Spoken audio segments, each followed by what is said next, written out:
and welcome to this edition of Calf Chat. Today we're going to talk about that first year in a brand new barn.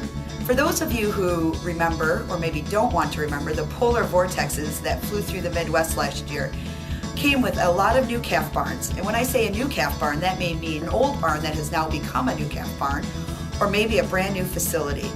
No matter what you built or where you put your calves, I think there's some key concepts that you really have to look at when you're moving into your first winter in those barns. I did a survey of some producers who have recently moved into barns and are trying to figure it out for the first winter. And I would say across the board, they all say ventilation.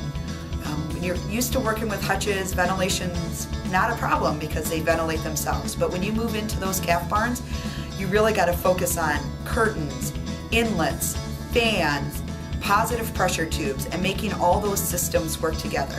And know that you can't make every barn the same. It's not a cookie cutter, and there's some simple rules to follow, and that is to make sure you're getting enough air circulating through the barn to get air down to the calf level without drafting. Next, I would say bedding.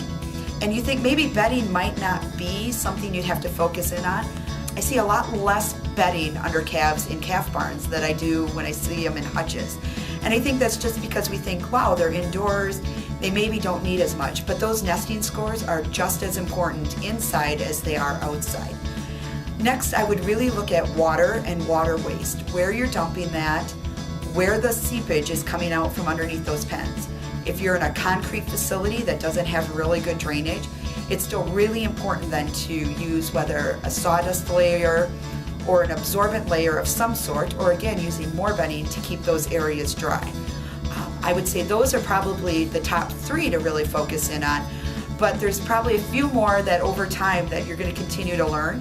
And I got some really great advice from a wise man here recently who just moved into a retrofitted calf barn. And he said to me, don't try to know what you don't know. And I thought, wow, that's some really great advice. There's some really great professionals that you all work with and that can help you answer those questions and help you figure things out and be willing to take tips and take advice from those. And with that, I wish you and your families a happy holiday season and a happy new year. Thanks and happy calf raising.